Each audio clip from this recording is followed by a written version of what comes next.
You're listening to Real Crime, the Movie Sleuth podcast.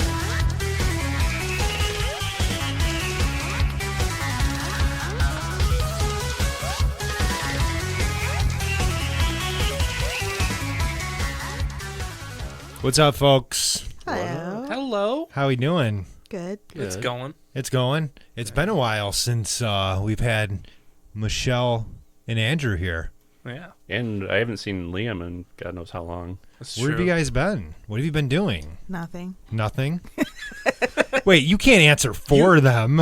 Oh no, I have been doing nothing. I don't know what they've Yeah. been doing. Probably. Oh, I That's was awesome, off yeah. in the mountains.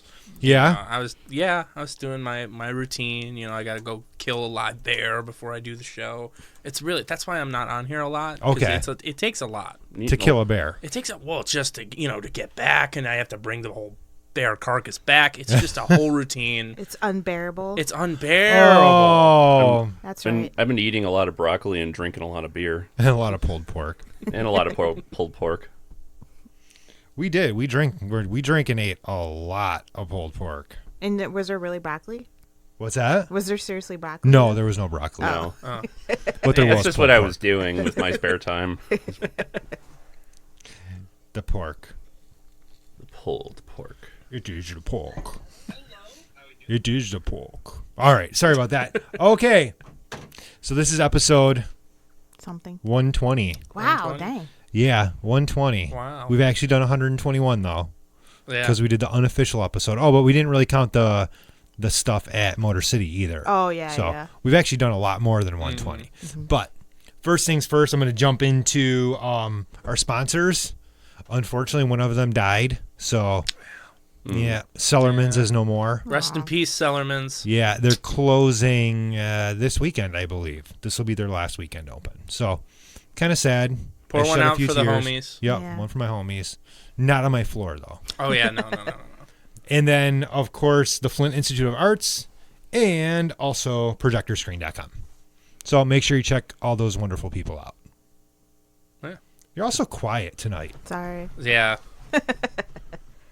It's all that San Diego stuff. Yeah. Yeah, I'm honestly like mentally super tired. Yeah, I bet. I would be too. I'm still reeling from this Saturday and all that damn pulled pork and beer. I'm just feeling low key. That's not normal for you. Is Yeah. everything okay? Oh no, I'm good. I just don't have any like jokes or anything like in my mind. So I'm We'll just, find like, some. Yeah, we'll find something. We'll find some as we go. Yeah, definitely. All right. So in news this week, not really a lot going on, but kind of a lot going on. Natalie Portman is going to be playing Thor Yeah. in the next phase of the Marvel movies with Taika Waititi directing Thor, Love and Thunder. The best title. Yeah, It I is. love that title. It's like really comic booky to me. Like, I'm just excited for Taika Waititi to be back. Yeah. I think he Thor Ragnarok is probably the best of the MCU movies. yeah, So him coming back is just like, it's definitely the best Thor movie yeah, that's because the other ones are. Ragnarok, yeah, that's the best. Garbage. Yeah, for sure, for sure. And then obviously he's returning to direct this movie. The other thing we got the other day was the first full trailer for Picard. Yeah, that looks Yeah. great. It looks really, really good. We got a couple teases in that trailer for characters that are going to be returning. So definitely interested in seeing how this Yeah. show goes. When is that coming out, Michelle? I don't remember, to be honest. It wasn't like super far away though. Like, was it this fall? Maybe It's got to be it was pretty. It was coming out. I don't remember the exact date of it. because they're pushing it pretty hard Yeah. right now. It looked like it was going to be either the fall or like maybe early December or Yeah. January from the way they were talking about it. Yeah. It looked really good, though. Yeah. Because what do we see? We saw Jerry Ryan is back. Yeah. What was her character's name? 7 of 9. Yeah, seven of nine. And then who else was back? Brett Spiner. Yep. Hell yeah. Data. And then I thought I read somewhere that Riker is coming back with Deanna Troi. Yeah, I saw that too. Yeah. So basically, it's gonna be Next Generation Part 2, which I'm Yeah. all good with. Yeah. Yeah. And we've seen other people that are talking about coming back, too. Yeah. So definitely excited for that. And then Endgame. Finally, this weekend, a lot of people are really excited that it Yeah. actually surpassed Avatar's box office. I don't really get what the big deal is. Yeah. I mean, the numbers don't matter to me. I'm more about, was it a good movie or not? But still, it's a pretty big thing It's to a big do. achievement. Yeah. Yeah. I think more people saw Endgame than Avatar because Avatar just had a giant ticket price. That's how Yeah. they were able Oh to. yeah, because 3D was new then, Yeah. and it was people were like, "Dang, $20 for a I ticket." forgot that. And now they're like, $20 for a ticket. That's cheap. Must be a matinee. And then another numbers thing happened this weekend. The Lion King, their live action, Yeah. not Yes, live live action version. The realistic It's version. realistic. Yeah, it's very realistic. Yeah. Because these lions talking happens Yeah. all the time. I saw the movie. Those lions talking. There's Yeah. the whole scene. Like, can you feel the love tonight? Their mouths don't move, so it looks like they're like telepathic, and it's very weird. Do their mouths move? I didn't Oh, see they, it. they do move. It's Okay. but it's very weird. Like, it doesn't have the range of emotion, and Yeah. like, oh, it's not supposed to be like the animated movie, but it's almost shot for shot at points. So your brain is gonna go, oh yeah, that's like in the movie, but Yeah. it's worse. You know what? I just don't get with these these live action things. Like, I don't understand why they try to emulate the animated movie, because it's never going to be as good. They should like reinterpret the tale, right? Like, Yeah. like say you have Cinderella, like do a new Cinderella, completely different from the cartoon. Don't use anything from the animated version. Like, or maybe use a Cinderella story from a different culture or something. Yeah. I just don't understand why they don't try to do something completely new with these live action things, because they're always going to pale in comparison to the animated things, right? So like, Yeah. And they're just They're just- copycats. Yeah. They're just pandering to nostalgia. Yeah. I mean, Oh, yeah. Totally. they're banking on everybody's fond memories of the 1994 film. And the only one that looks good to me is Mulan, because Mulan they looks kind of like awesome. took all they didn't use all that weird animation stuff. They're like, it's live action Mulan, which would translate really well to a movie, I feel like, anyway. Yeah, I think that's gonna be an interesting Yeah. story. That That's, one only looks is the only one that looks Yeah. like good to me. The Little Mermaid sounds interesting just because it's from the director of Mary Poppins Returns, which Oh yeah. That wasn't half bad either. Yeah, Mary I really Poppins like that Return. one. So We loved Mary Poppins Returns. I know a lot of people didn't because they were just saying, it's just, blah, blah, blah, blah. I thought Emily Blunt was great. yeah, she's Yeah. fantastic. And you could just see that movie. Like, a lot of kids maybe haven't seen the classic. So I think, like, you could see Mary Poppins Returns and, like, fall in love with that one all on its own. Yeah. Yeah. they brought hand-drawn animation back for Yeah. it. That whole Which, sequence that was is awesome. amazing. Yeah, that's That was amazing looking. awesome. Disney Love needs that to be part. doing more of that and Yeah. less focus on CGI. So the numbers thing about Lion King is it was actually the biggest summer box office opening of all time. Really? Yeah. For Lion King? Yes, it was huge. I wonder how big the drop's gonna be Pretty big. After everybody's like, oh, that was after everyone sees it. Well, I didn't really like it. Yeah. It's fine. That's how I felt. I saw it and I was just like, I would never pick this over the original. Yeah. Just re-release the original. They would have, Absolutely. I would have gone to see the original a heartbeat if they put that back in theaters. Heck yeah. Like, man, I'm still bummed because the version of Be Prepared in the remake is just not good. The what isn't? Be Prepared. Chiwetel Ejiofor's a good actor, Oh, but he's great. he's no Jeremy Irons. No. It's just a whole other level of personality that that role needed. My buddy Tom said maybe an animated version of the Apple Dumpling Gang. There we go. That's perfect. Yeah. I'd like to see Tarantino direct that. Yeah. He's got one more movie left, he Yeah. said. Supposedly. And now they're talking about Supposedly. all kinds of other stuff Yeah. that he wants to do. Yeah. So, so that was our news for the week. In releases this week, there's not much other than Once Upon a Time in Hollywood, which we're seeing tomorrow, Yes. all the way out in Novi. Yeah. I was like, dang, it's super far. It's going to be a drive. Yeah. I'll be seeing it on Sunday. Yeah. Michigan Theater's playing it in 35 millimeter. Ooh. Yeah, they're the only theater in the state doing it. So Sweet. Yeah. Yeah, so I think, or does the other one come out this week that you saw last night? the Farewell, that comes out this week. Okay. But yeah, I think everything's kind of steering clear of The Lion King and Tarantino Yeah. for Yeah. this weekend. So, yeah. All right. So, suggested viewings for this week. Why don't you start this Oh time? man! All right. I guess my suggested viewing this week. I didn't really see a lot of movies. I saw. So I'll just say, Queer Eye is back on Netflix, and it's wonderful, and it made me cry. It's moving. It's feel good show for the soul, and sometimes you need that. Good. I've not seen this do-over of this yet. It's really good. It's not like I can easily, there's versions of shows where they're like, oh, we're trying to make you cry, but it's very human and honest in how it's approached, and it's genuinely moving. It's not like super manipulative. Okay. Yeah. So I gotta check that out at some point. Michelle, what's yours? I actually just watched this today. The directors group Astron 6, which people might know them from Manborg, The Editor, Father's Day. They're like indie Canadian dudes that make movies. So they made like this. Basically, Divorced Dad is about a divorced dad, and he has a dream about making a public access TV show. So he does, and so like it's like a bunch of small little episodes. It's like an episode of the public access TV show he makes. But it's Astron 6, so every episode starts out like normal, and then they evolve into something weird. Like they're surreal, some of them are comedy. They like use it's almost like Tim and Eric, but like way darker.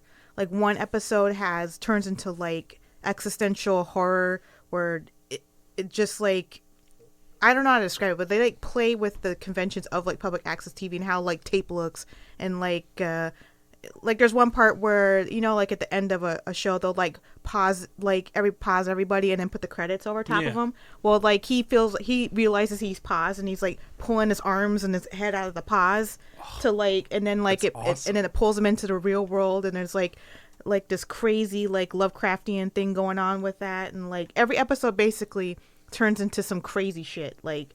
And he's just divorced dad. He just wants to make a cool public access TV show, but crazy stuff keeps happening. They tried to release it on YouTube, but one of the episodes is like so fucked up that YouTube banned them off the website. So, but it also has one of their last short film, because apparently they aren't going to make any more stuff. They said, which sucks. Yeah, They're retiring. Yeah. So that's their last of their stuff is Divorced Dad, and I think it's called Chow Boys, like about like cannibalistic cowboys. And that's a great title. Yeah, but that's like it's a great premise too. That's their last short, but it's actually like a really nice set though. It's Kino Lorber released it, and it's got all the shorts, some 2 extra shorts that never got aired, like all these outtakes and stuff. That it has that 8-minute short on it, some extras. It's a really nice set. So if you like Astron 6, I would totally recommend picking that up. Sweet. My suggested viewing would be the new Nicholas Winding Refn show, Too Old to Die Young. It's been out for a few weeks now, and he aired all 10 episodes already, all at once on Amazon Prime. I'm only 5 episodes into it, but it's been a breathtaking LA crime saga, and far more violent than anything in Drive or Only God Forgives, and far more transgressive than anything in The Neon Demon. And it's the first time he's worked with Darius Kanji, who was the cinematographer on Seven, so he's getting some pretty wild neon fluorescent images, and there's also quite a cast in it. Hideo Kojima shows up in it as a Yakuza at one point. And Isn't every episode like a full-length movie length? The first 2 episodes are an hour and a half, and then it starts to shorten a bit to like an hour and 10 minutes, and then it gets back to 90 minutes again. The very last episode, the last one, is only 30 minutes long. So it's a weirdly structured show, but it's good. If you're a Nicholas Winding Refn fan, definitely check it out. I watched the first episode, and that was a trip. I'm waiting. I'm gonna watch it. I can't. Yeah. Do you think it's gonna get a physical release? Have they been talking about it? I have no idea, but it's streaming in 4K UHD. That's how Amazon aired the episodes. They're all shot in 4K. Really good. Looks really good. Yeah. Sweet. I'm gonna actually suggest Shazam. Shazam's cool. It's loved it. It's just a good, fun movie, and I know a lot of people haven't seen it still, so I'm not gonna spoil the end, but the entire concluding 25 minutes, I just love the fact that my kids can watch it with me. And there's I think maybe they swear 2 times in the movie, but it's not bad. Yeah. And it's really good, wholesome superhero comic book stuff, and it never gets too violent. Yeah, it's a little scary with some of the demon things, but Matilda got a little scared a couple times. Yeah. But all in all, it's just a really enjoyable. I hate to say this, but it's a fun family film that you can watch together, and I really do like the big aspect of it. My wife cracked up at that with the piano, Yeah, you ran across the and that piano. stuff, Yeah. because the stories really do they're kind of congruent with each other. But yeah, Shazam, it's just fun, and it's not totally dark, even though I enjoy Batman versus Superman and Man of Steel and how dark the DC movies got. This one is like the other side of the coin. Yeah. It's just fun, and the acting in it's really good. So I can't wait to see what they do with it next. Yeah, it's like it's the closest something has been to like a Sam Raimi Spider-Man movie. Yeah, it's or like watching Shazam. or to like Superman 2. Yeah, It's very. It just goes back to that whole good-hearted nature thing. Like, he doesn't know whether he wants to be a superhero or not, and he's doing all the kid stuff like, let's go buy a beer. Yeah. that whole and then scene, they've that's discovered my, beer's gross. Yeah. That's my whole favorite part of the movie is just them dicking around. Yeah. So I think it's definitely one, if you haven't seen it, you should seek it out and watch it. So, on to another whole subject. Another wholesome subject, I should add. Very wholesome subject. This is a film about family. Yeah. Yeah. Ari Aster's Midsommar, which came out, about 4 weeks ago now? Yeah. 3 weeks ago? We've been wanting to discuss it, but we needed to get a group here of people that had all experienced this movie, because it's not just one you watch, it's one you experience, especially at 2.5 hours of all bright sunlight for the entire time. It's a commitment. Yeah. So how do we want to start this one? Midsummer loving had me a blast. And then the other thing I would have done would be like, did she slip you a pube? Oh, That's all. That's my notes. okay. The Wicker Man 2.0. In a way. Way.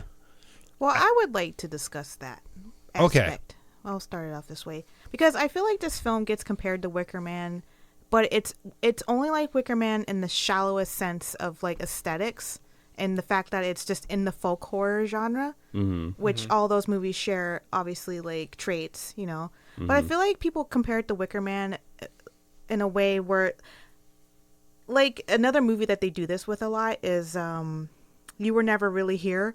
They compare it to Taxi Driver. Yeah. When they're actually polar opposite subtext wise, they just both have a person that's like, like going crazy or whatever. But Yeah, I would probably do like hand-to-hand combat with somebody if they said that to me, if they Dude, compared they- those two movies. they say them all I the don't time get it. because I feel like people like kind of like just on a surface level. So like Wicker Man, is like a cop and he goes to a town and he's looking for a missing person, right? And then like the town, like everybody is in this cult and like they're hedonistic, and it's more like a stodgy religious person compared to paganistic like rituals, and it's and it was like in the 70s where it was like hippies versus squares, that kind of thing, and like the conservative people were like fighting against the counterculture. That's like the era that movie was made in. And then Wicker Man, like if you actually look at it, like I would say Wicker Man is more like Possession than it is like it's like Midsommar is more like Possession than it is like Wicker Man.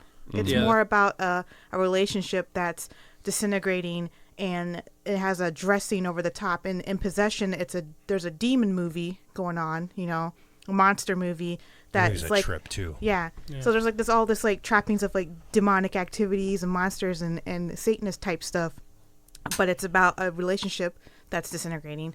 And Midsommar is about it's got all this cult folk horror stuff going on, but it's also about a relationship that's disintegrating. So I don't know. I feel like people compare it. Not. I mean, I know why you brought it up, because obviously it looks like Wicker Man. But I feel like it's a disservice to say that it's just a copy of it. That a lot of people say like, oh, it's just Wicker Man Part 2, a reboot, and it's not. It's like just they're just folk horror movies. They all have an aesthetic. That's like saying every slasher movie is Halloween forever, like just because they're all slasher movies, right? So that's my little rant. The end.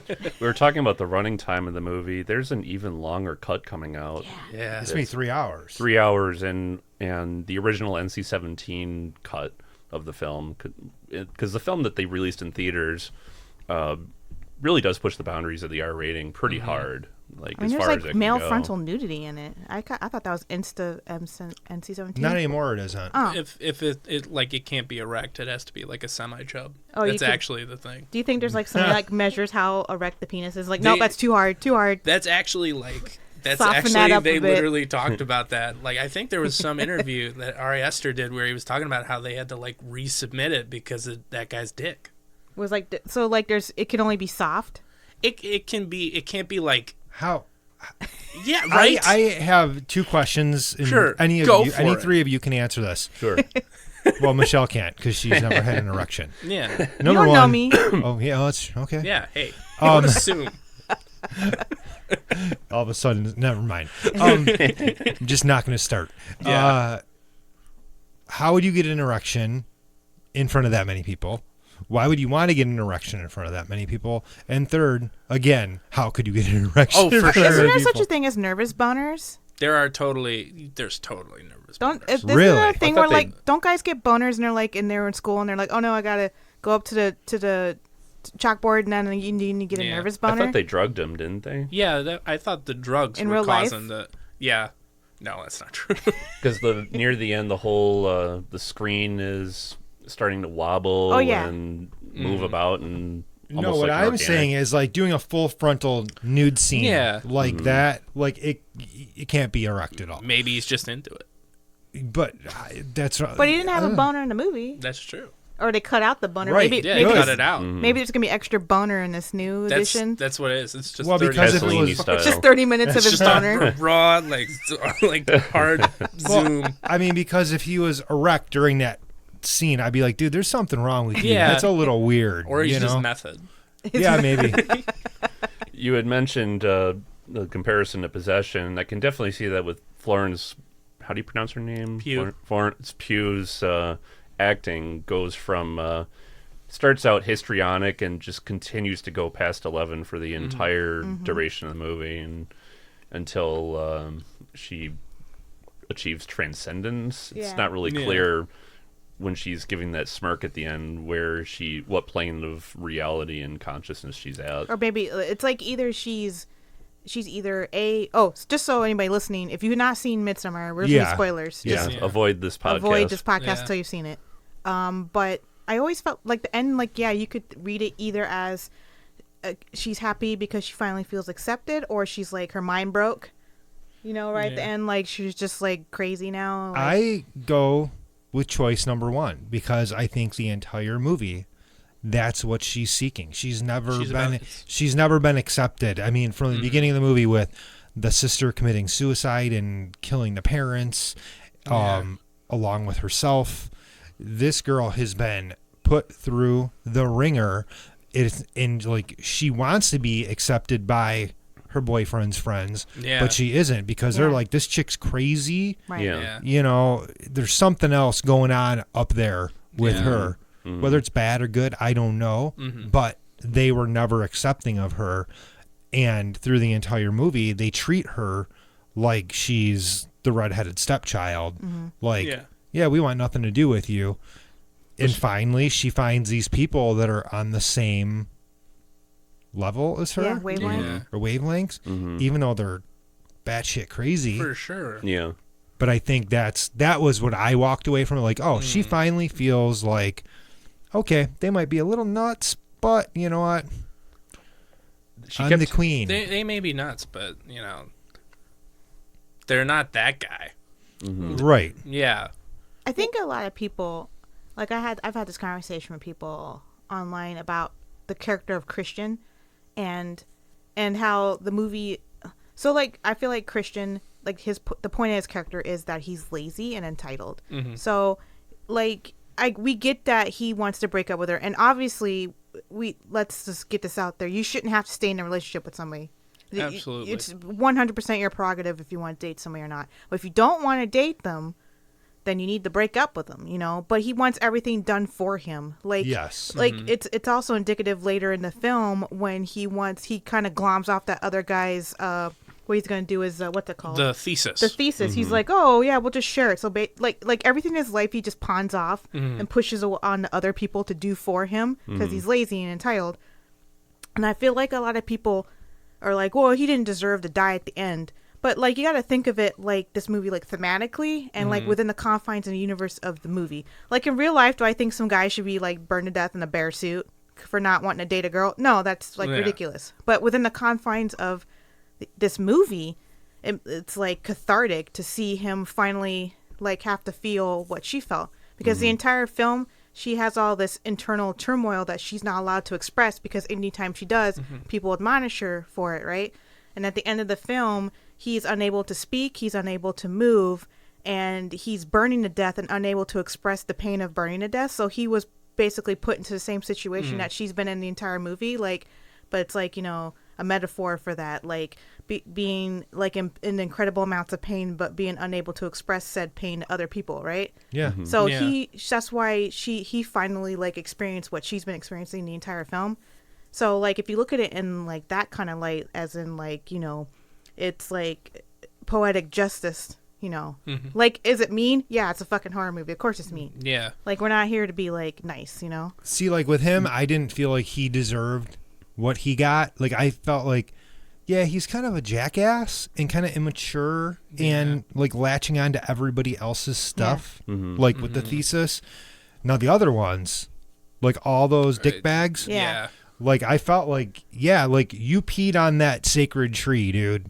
Yeah. You know what? In certain places, they're going to kill you for that. Yeah. They are going to take you out, and I think that they got their just desserts. Will Now him.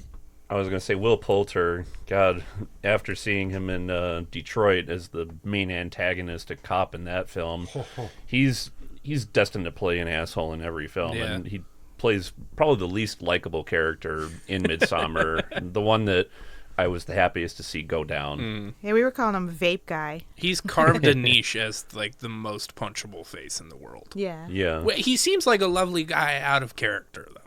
He's a really good actor. Like, anything I've ever seen him in, like, he always nails whatever role is they've given him. Like, he's really good in Bandersnatch, too. I loved him in Bandersnatch. He was really cool in that. He's very good at making you hate him. Yeah.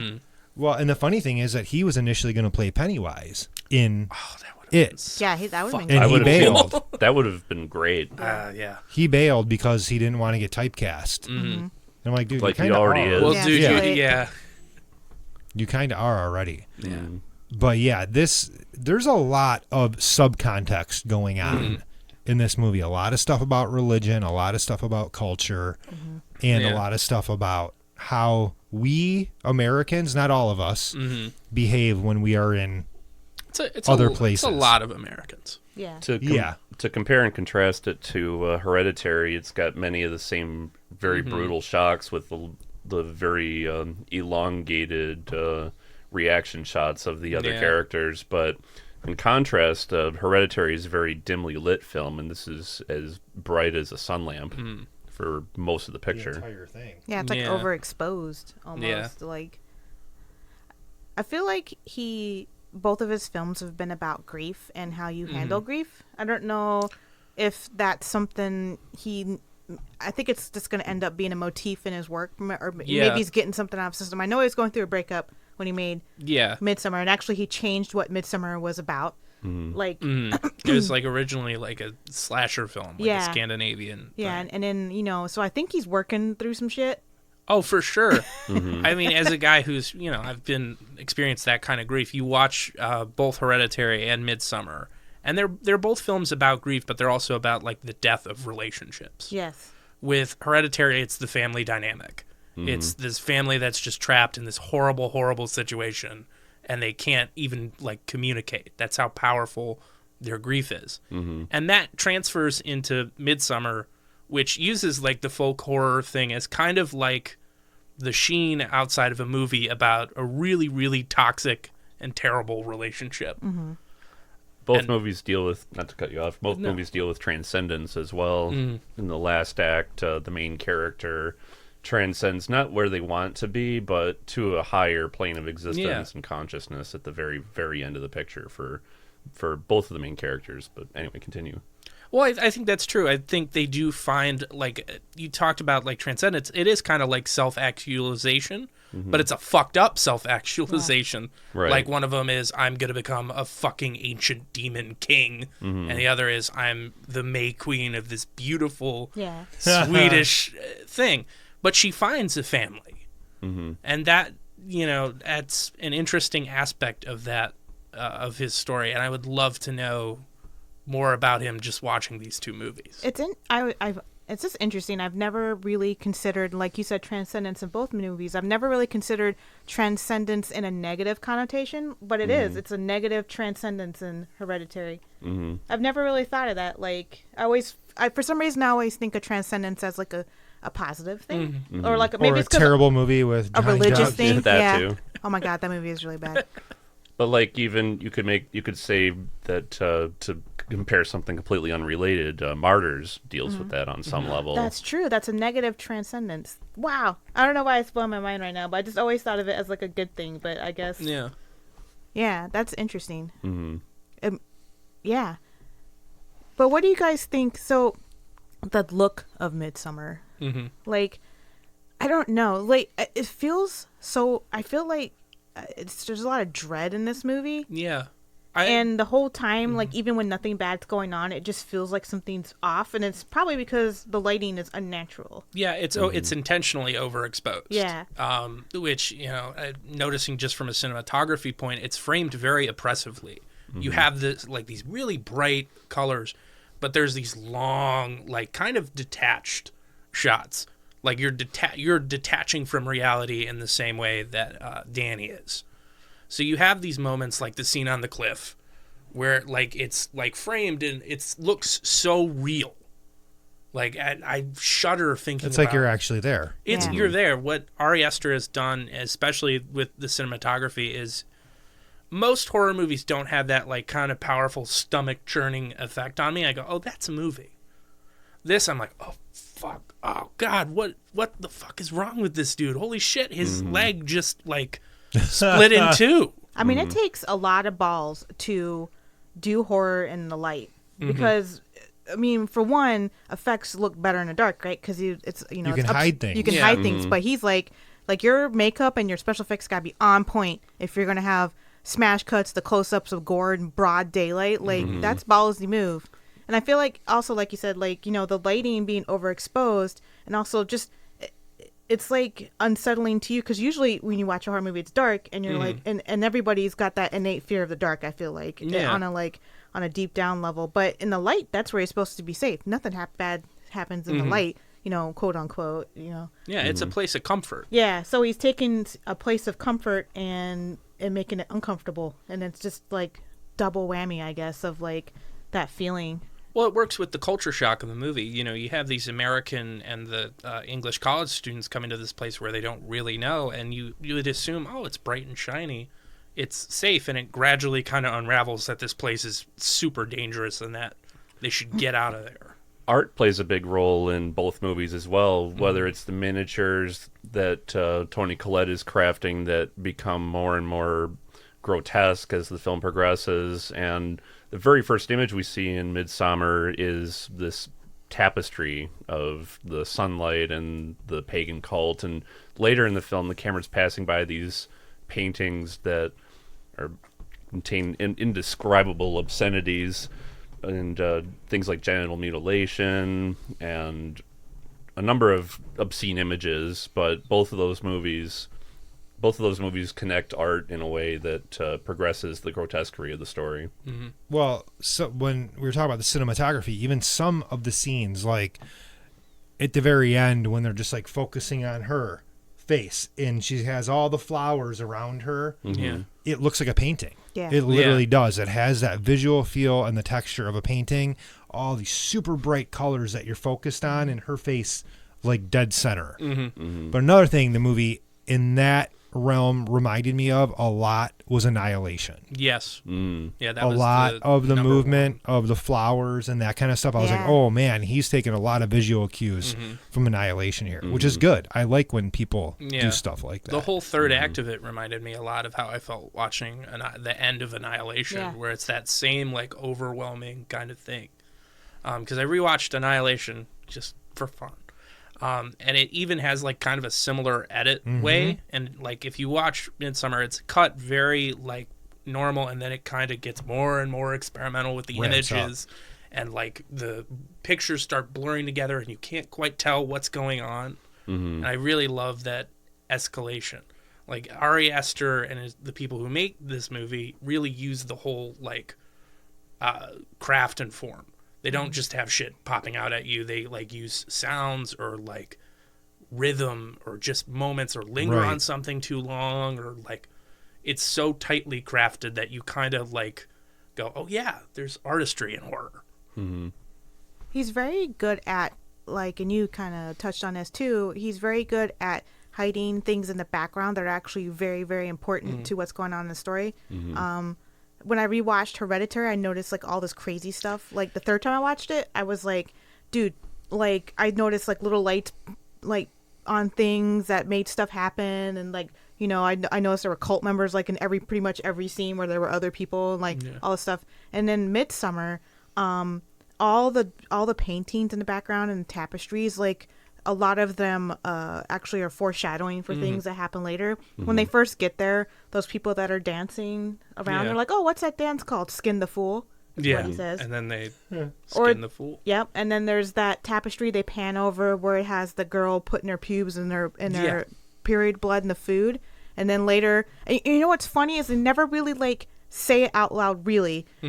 I was just looking at his food and I'm like, why is his drink more red than everybody else's? And then he finds the pube and I was like, yeah. But they never bring up the period blood thing. You just know that it's in there because you remember that tapestry you saw earlier. And then later he's like, I think I found a pube in my food. Yeah. But like, you know, funny thing is that's actually based on a real legend. Like that's actually a thing women like used to do. Like it's an old wives' tale that you could like mix your period blood into their food and then a guy will fall in love with you.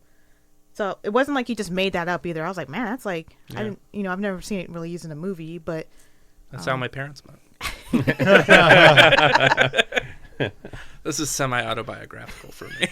So one thing I've wondered since I've seen the movie is I believe his character was Pele.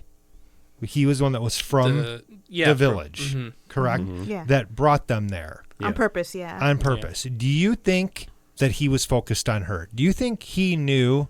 Because he was pretty like centered on her. A lot of the movie, talking to her and trying to coddle her and be nice to her. I think he liked her, like wanted to be with her, kind of thing. So do you think that he was kind of prepping her for all of this? I think so. From when I saw it the second time, it felt more like he was kind of putting the moves on her. Yeah. A little bit. When you watch it the first time, what I got was, oh, this was a guy who's just being kind of genuine. Like, yes, he's part of this cult, but he seems to care about her more than the other guys in that group too. And sure. Which is sort of what is appealing to her is like, yes, they're like a cult, but they at least treat her like a person. It's sort of like the medium that approaches Toni Collette in Hereditary, in that it seems like they're just trying to be friendly, but they actually have a secret mission. Yeah. And they want the people they're pursuing to be not necessarily a pawn, but they want to have them fulfill this role that they've been seeking for. Yeah, but I don't think it's as I don't know if it's as malicious as it is in Hereditary, where it's the goal to bring back Payment. I think it's Payment. I think it's just he sees this person as someone who could be a part of their society. And I think maybe he knows that she's kind of emotionally compromised. Yeah. Compromised. Well, he said also that both his parents are dead as well, so he had that. He had that connection with her, like he empathized with how she felt because he too also went through the same thing. Like that when they talk about it when they're sitting on a bed and he's like, you know, my parents died in the fire and the and the cult, and he doesn't say cult, but he's like, the community raised me and I never wanted for affection, and I never felt lonely. And he's like, you can have that. I want you to have that too. I know how you feel because, you know, her whole family's dead too. So I feel like I bet you what the catalyst was her parents dying.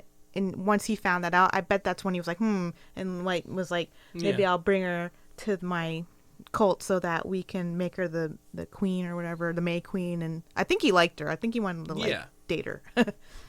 But instead, he's like, I'll just bring you to my village. Bring you to my cool village. Well, he still can date her, and now she's single. Hey, that's like the weirdest way to slide into someone's DMs. With a What's your take on the overhead dinner time shots where they wait for the two main queen and the main king and queen to start fumbling with their silverware, and then everybody follows in unison? Mm-hmm. That happens twice in the movie, and I wasn't sure what he was getting at with that moment. I'm not sure. I think they're just weird things that are going on. Yeah. Like I feel like it's just some of it's just to be like, what's the most bizarre thing you could be doing right now, and then have the cult do it just to make it unsettling. Because I like that a lot of the stuff the cult did was never explained.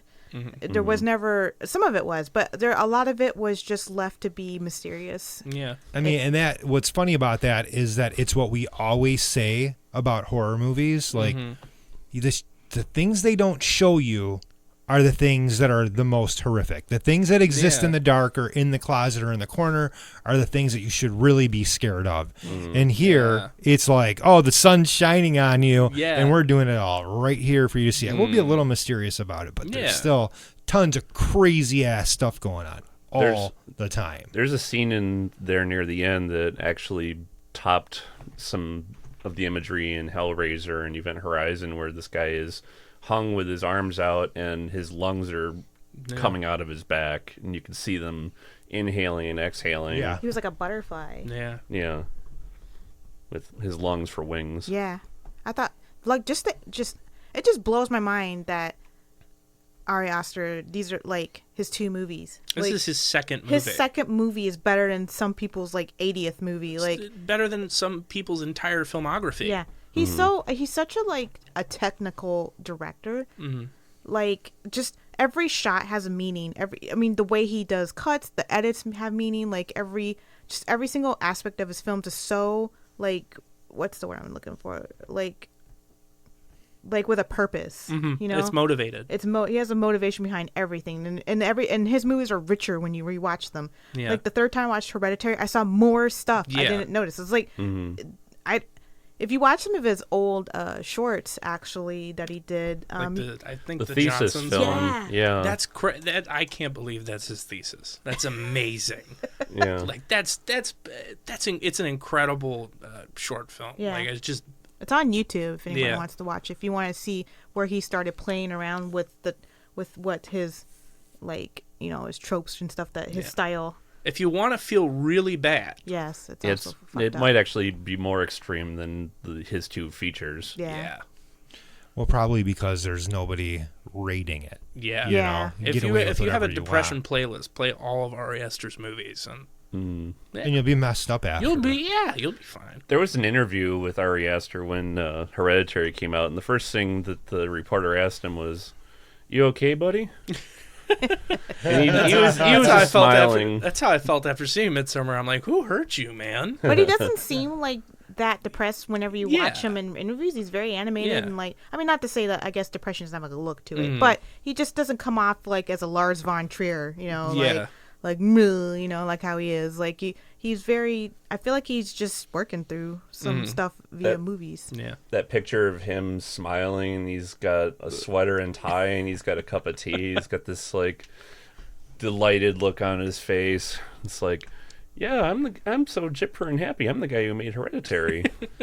I mean, I think some of it is probably, you know, the relationship stuff, and, you know, maybe there's some psychiatric stuff going on back there. But I think a lot of these guys truly like to just terrify other people. Oh, absolutely. And it's about the art and putting forth their best effort at shocking us. Yeah. I mean, like the sex scene in this movie. It's hilarious. It's hilarious and brutal and, like, absolutely And disgusting horrifying at the same time. I mean, if that woman touched my ass and was pushing me in, I'd be like, helping your stroke game. what's happening here? What was your take on the chorus of moans that were going along with her moaning, and then Florence Pugh catches them, runs away screaming and crying, and then everybody starts screaming and crying in tune with her? What was your take on that scene? I think my take on it was it's a community thing. And I believe that the whole communal ideal that they have, because they they moan together in that scene, and it's almost like Yeah. a chorus, and there's like a rhythm to it. And it's the same thing when they're all screaming together. When one of them's in pain and they all cry and scream. Yeah. I think it was all this thing of, if we're going to do this, we're going to do this together. Yeah.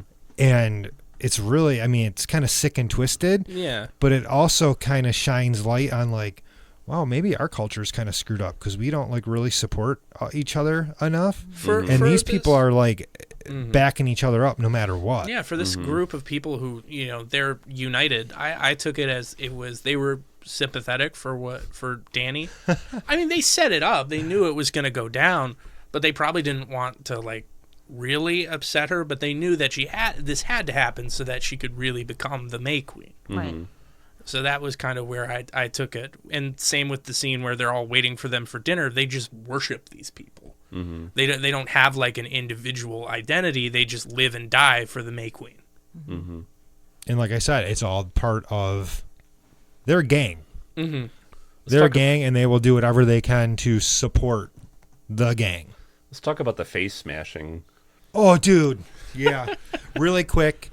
John Allen said hello, Andrew. Hello. He said you're a crazy roommate. He hates you, and that you made him suffer through some movies. Yeah, and then I Frank did. Zito just said he started moaning along in the theater, which I think a lot of people did. Everyone did.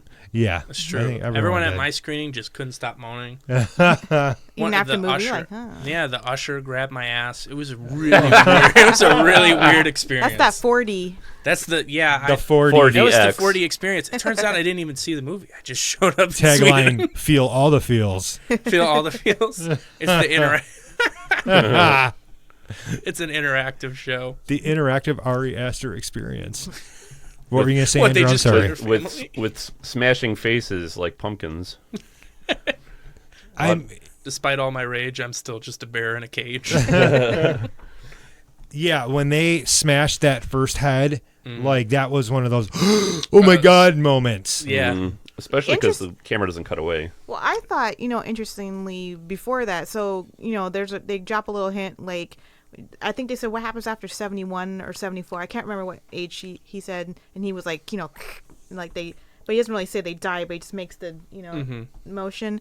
And then, so when they had those two old people come out for the thing, I thought they were going to be like poisoned in their drinks or something. Yeah. I knew they were going to die, but I just didn't know when. But then when they drank their drinks and they didn't die and they were cool, I was like, oh, well, maybe I thought I was thinking too much into it.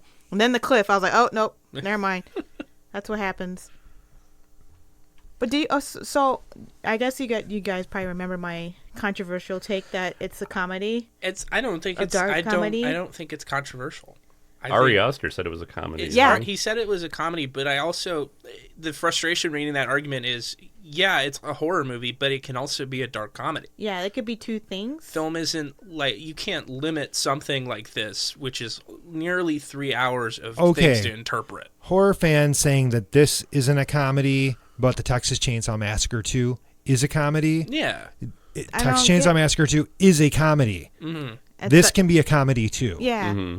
You know, I just got so much pushback on that. I was like I was like, how is I'm like thinking like maybe I'm just a fucked up person because I thought this was funny. No, there's funny stuff in it. There's genuinely funny things in this movie. But then I'm like, everybody's like, nothing's funny in it at all. No, Like, it's funny in it. You can't laugh. You can't feel things. If you can't have humor in a horror film, then you're just gonna laugh at the whole thing. Yeah. I just like seeing that argument. I'd say, well, you really can't categorize it as one or the other. That's part of why it works. Yeah. It's a relationship drama. It's a dark comedy. It's a cult horror film. It's all these things. It is kind of limiting just to say, oh, well, it's elevated horror. Yeah. Which is the worst term. I hate that term so much.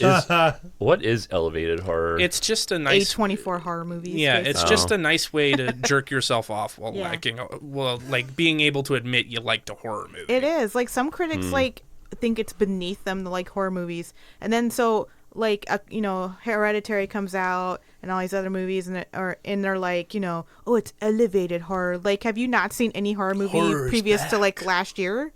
Like, there's all kinds of like horror movies that have serious themes and like art house stuff. I mean, they didn't see It Follows. Yeah. Well, Well, yeah. that was when they were one calling of the, that. Yeah, that's one of the original OGs of Elevated. Yeah. I But mean, it existed long before that. Oh, of course. Yeah. The Yeah. Exorcist got a Best Picture Oscar nomination, and Yeah. Silence of the Lambs won the Best Picture. Academy Or what about Award. like Rosemary's Baby? That's a very artfully constructed film Yeah. that is also a horror movie. Or what about and a comedy? There is a lot of humor. Or in Yeah. like you Rosemary's said Baby. earlier, Possession. I mean, Yeah. the narrative in that movie Yeah. is so damn hard to follow, but it's still, I would say that's elevated horror. It's- people that say elevated horror have seen like 5 horror movies ever. Yeah, it's Yeah. it's There's just no it's way. like it's baby film critics. They, Yeah. Then they talk about it at Starbucks. Yeah. Yeah, of course. Like, just say you liked a horror movie and it had art house trappings or something. It's Like, it's we already not have words to embarrassing describe to this. like horror. It's not embarrassing to enjoy things. Yeah. Mm-hmm. And then you never see it applied to any other genre. Like, Yeah. have you ever heard of elevated westerns? No. I've never heard of elevated. I've never heard of elevated comedy. Yeah, it's just like it's well, just good I or mean, bad. You know? By saying elevated, you're basically saying it's Yeah. like sub-level You're shitting on entertainment everything Yeah. else. and taking Yeah. it up to a different level. I mean, there are thousands of amazing horror films that are even that are way better than this one. Yeah. And I would never say elevated horror. Yeah. The Shining. Yeah. yeah, just Masterpiece. I just think that term is so stupid and useless. It means nothing. Well, we live in the age where people have to throw out terms to Yeah. define Yeah. anything. It can't just be what it is. We need you have six to thesaurus. add. Well, a lot of Yeah. writers Associations. like to invent a term so that they can Yeah. say they invented it. Like there was that elevated horror came from like an article some guy wrote. Yeah. and he was like, "It's elevated horror," and I was like, Since when was this?" He's a like, thing? I want my manic pixie dream girl moment. You can't have it. You can't have I'm it. taking your Cool Ranch I'm Doritos taking. too. You're not taking my Cool Ranch. Oh, yes, I am. Fucking fight. Hurt tacos. Fisticuffs are gonna happen. Pulled pork. I love fisticuffs. And pulled pork. It's a fun my word gosh. to say. Is, Fisticuffs. is this thing still in theaters too? I believe so. It is, yeah. yeah. It's at like 9 a.m. like Yeah. 9 p.m. at night. No, I'm just wondering if this did as well as Hereditary It or You know, worse than Hereditary. Not I that it don't think matters. I don't think it did as well as Hereditary did. Hereditary is A24's highest grossing release. I think Oh, like okay, close to okay. like 80 million. And this Wow. did like 12, 20 I think it did pretty good That's for pretty being a good niche for what it horror. is. Yeah, a 2.5-hour horror movie. You know? Yeah, there's no like other real movie you can compare it to except maybe Hereditary. Yeah. And even then, like Hereditary is more audience friendly than this. It's a lot shorter too, and it's a lot harder to get an audience to have the patience to. You know, It didn't that's Take feel an long, experience. though. that's another thing that cracks me up about this. All the people going on and on and on. It doesn't need another 30 minutes. You know, I'm one of those people that if you give me a 3-hour movie, I will sit down and happily enjoy that 3-hour movie. I like when I can actually have an experience with getting deeper into these characters and the themes and the story. And this I could see easily another half hour. Yeah, I just don't get like why people are so obsessed with runtimes. Like, oh, it's too long to wait in the Yeah. theater, but you can like binge your show on Netflix, and it's the same Yeah. amount of time. People that sit If there not and watch longer. 8 hours of Stranger Things in a row, Absolutely. Yeah. and then be like 3 hours in the movie Oh, theater. I can't do I have a- Midsommar. I have can't a do job. Endgame. I have a job and a small bladder. I have to. My small bladder job. I can't go see movies. And they got to tell audiences before they see the movie, these are the parts you can get up and go to the bathroom. Yeah. at. Yeah. What the like that? That's a whole industry now. You can make so much money off of people like I go to the bathroom You during could the make, movie. dude, we should make an offshoot of Movie Sleuth where it's like pbreak.com. Yeah, we just- and then and we it just- should just route to just one thing. It's fuck you. Oh, It's a whole domain just decided to insult people. oh, you seriously- suck. But seriously, pbreak.com. And then like That's it's an got like investment. timestamps, like best time to take PPs. I'm sure that would like Oh, be you'd make useful to you'd make somebody. so much money. Let's Absolutely. do it. I wonder what he's going to do next after this.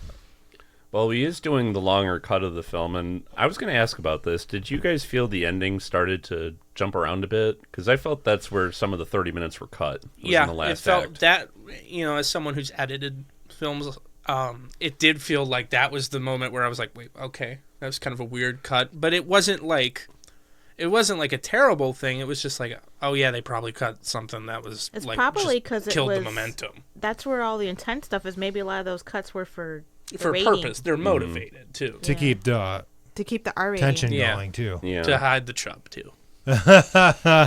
So, and the longer cut is getting a theatrical release. They already announced that Oh, later really? this summer it's I know that. coming to theaters, but it's going to be limited because it's going to be NC-17. Yeah. There'll probably at least be one place showing it around here. Maybe in the main arcs they Yeah. still play NC-17. I would go movies. see it. I would say. Yeah, I would I'd go too. See it. I would go see it in a second. So, if you guys had to choose between the two, Hereditary and this, what would you pick one, or do you think they're both on such different wavelengths that you really can't pick? I still kind of prefer Hereditary, but they're so different. It's hard to compare them, other than they're by the same director and they share similarities and kindred themes. But personally, I was more affected by Hereditary personally. Yeah. Yeah. I like think- Midsommar better, just a little bit, only because I like folk horror more than I like supernatural stuff. Yeah. So I felt it was like more my jam. Like the aesthetic of Midsommar was more my thing.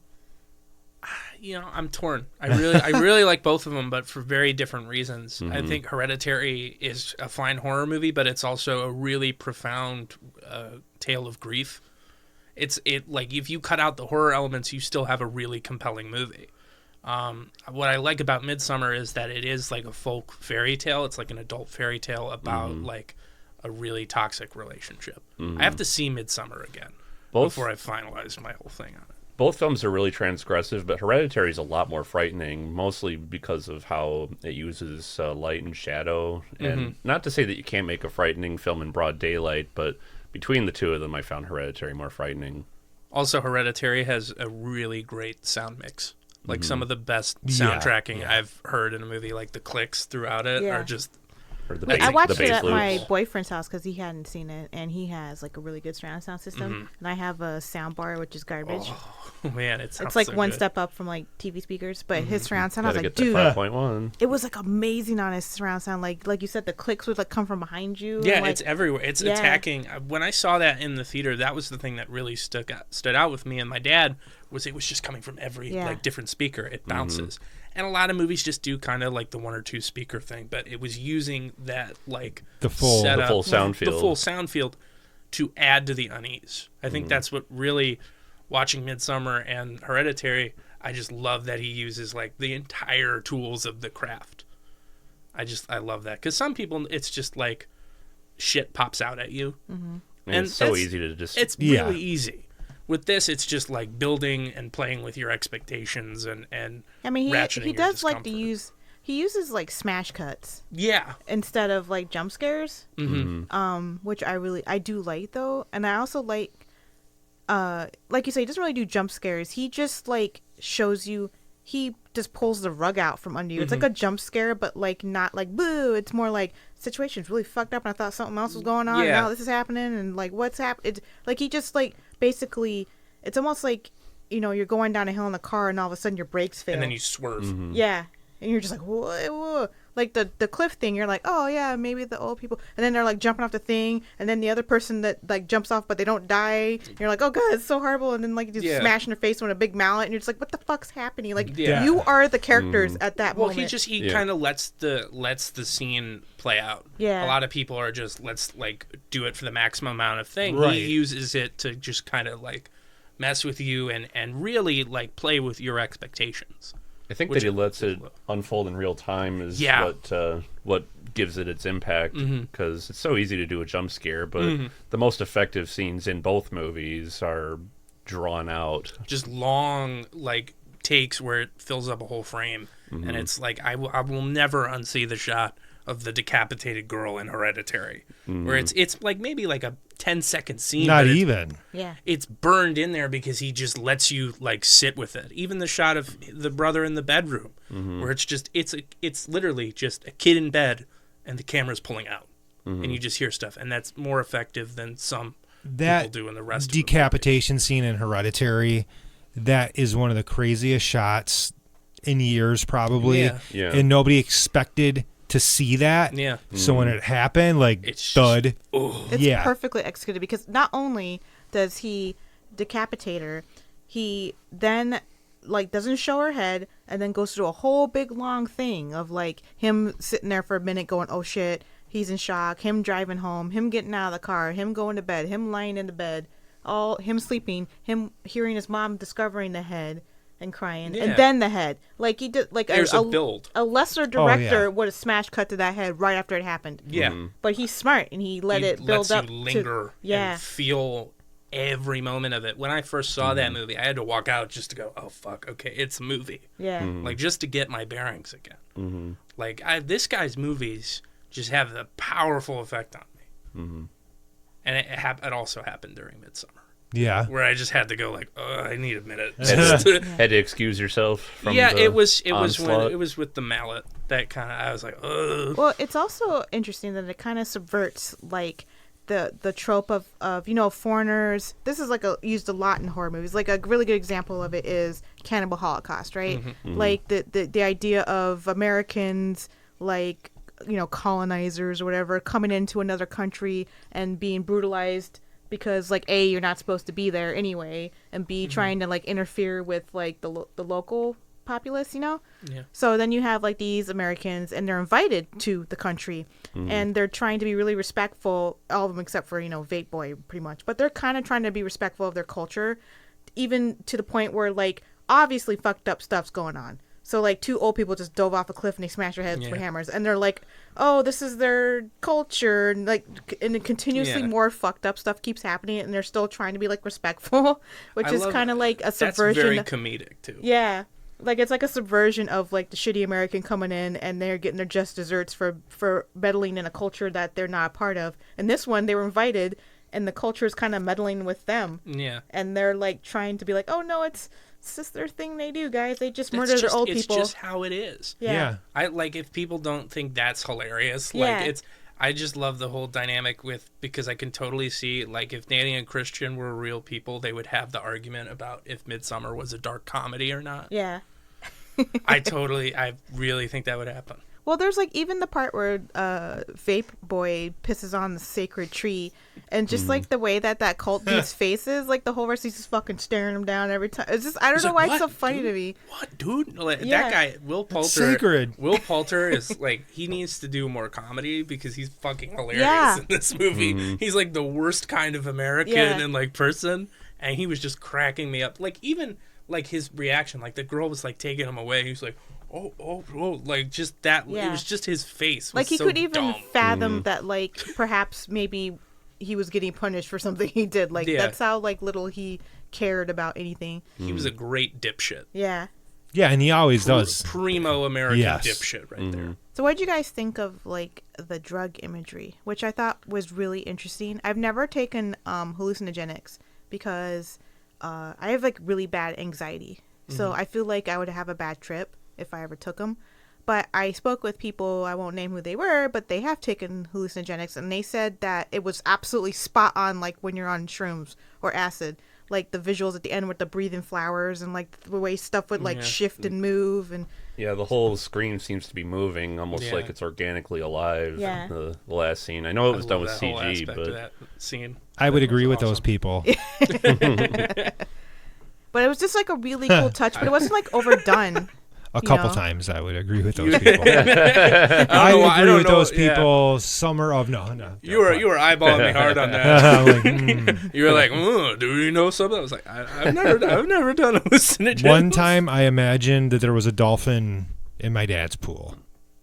Was there? Was it a friendly dolphin? It was friendly. Yeah, he was like hanging out like at the end of the pool. Yeah. We took shrooms. Sorry, Mom. We took shrooms, and my dad had one of those plastic wheelbarrows. Oh, yeah. And it was tilted on the side, so it was gray, and it like went up. The handle, when it was flipped up on the side, the handle looked like the nose of a dolphin. So like we're like tripping on shrooms in my dad's backyard, and I'm like looking at the pool, and I'm like, hey, that dolphin's just like hanging out down there. What dolphin? What dolphin? I'm like, don't you see the dolphin? He's like, yeah. Literally, I thought a wheelbarrow was a dolphin. So, yes, I would agree with those people wholeheartedly. That's a great name for a book. The Wheelbarrow is a Dolphin. Yeah. It's a great title for a movie. It's a great title for Ari Aster's next film. Yeah. Ari, if you're listening. He got you. Because you know he is. He's like, I'm such a big fan. Make a horror film about dolphins. Has there ever been one? No, but I feel like you could make one out of that story with the isolation tanks. You know what I'm talking about? Like the experiments with the dolphins where they were like trying to. This guy fed dolphins. Yeah. What was that?